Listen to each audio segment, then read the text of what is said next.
राम लक्ष्मण सीता जी श्रृंगवेरपुर से चलते हैं तो भरद्वाज जी के आश्रम में जाते हैं। वहाँ पर भरद्वाज जी उनका बहुत ही भव्य स्वागत करते हैं और उनके सामने हाथ जोड़ करके बैठ जाते हैं और कहते हैं कि हे प्रभु, आप मुझे अपनी सहज भक्ति दे दीजिए। इस प्रकार उनको श्री राम जी अपनी भक्ति दे देते हैं।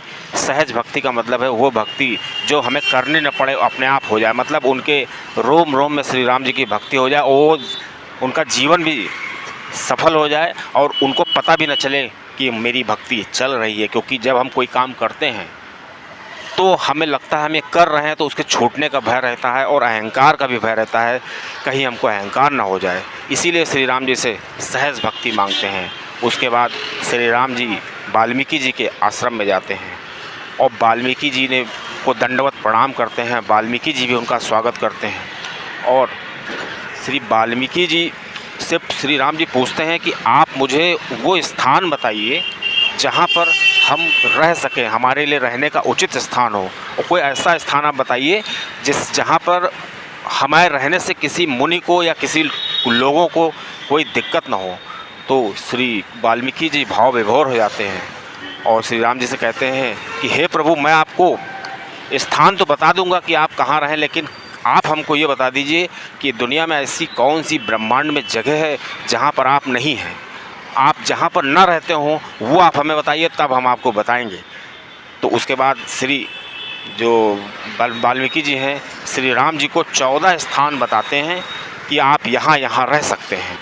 हालांकि चित्रकूट उन्होंने बताया था, लेकिन जो 14 आध्यात्मिक स्थान थे उस पर मैंने अलग वीडियो मुझे बनानी है। लेकिन फ़िलहाल आप इतना समझ लीजिए कि जो वाल्मीकि जी हैं वो उनको स्थान बताते हैं। और वाल्मीकि जी श्री राम जी से प्रश्न करते हैं, कहते हैं कि आप मुझे बताइए कि आप वन क्यों जा रहे हैं, क्यों ऐसा हुआ कि आप वन जा रहे हैं।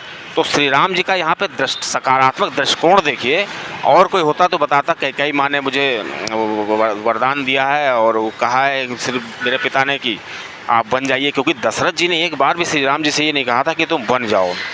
केवल श्री दशरथ जी की प्रतिज्ञा को रखने के लिए श्री राम जी वन गए। और जब उन्होंने कौशल्या माता से पूछा तो कौशल्या माता ने भी कहा कि पिता का स्थान सबसे बड़ा होता है, पिता जो कहे वो मानना चाहिए, लेकिन उससे बड़ा स्थान माता का होता है। चूँकि कैकेयी तुम्हारी माता है, तो अगर तुम कैकेयी के कहने पर जो भी काम करोगे तो तुम्हारे लिए जो 100 अयोध्या के बराबर वो जंगल हो जाएगा जहाँ पर तुम जा रहे हो। इस प्रकार श्री राम जी आते हैं। लेकिन श्री राम जी वाल्मीकि जी को बताते हैं। जब वाल्मीकि जी ने पूछा कि आप मुझे ये बताइए कि आप वन क्यों जा रहे हैं, तो श्री राम जी ने कहा आप तो त्रिकालदर्शी हैं, आप सब जानते हैं। तो वाल्मीकि जी ने कहा हाँ, मैं सब जानता हूँ, मैं ये भी जानता हूँ आप जगदीश हैं। और ये जो माता जी हैं जगदीश माता, जो आपकी जो धर्म पत्नी श्री सीता जी हैं, ये माया हैं। मतलब आप जो वेद हैं वो आप उनकी वेदों की मर्यादाओं का आप पालन कराते रहते हैं। और जो आपकी पत्नी श्री सीता जी हैं वो आपके भ्रकुट मतलब के इशारे का इंतज़ार करती रहती हैं कि कब उनको संहार करना है, कब उनको जीवन देना है और कब पालन करना है। मतलब आपके इशारे के अनुसार पूरे संसार का संचालन करती हैं। और आपके साथ जो छोटे भाई हैं आपके लक्ष्मण जी, ये कोई छोटे भाई नहीं हैं, ये सहस्त्र मुख वाले शेषनाग जी हैं जो पूरी धरती को अपने ऊपर धारण किए हुए हैं।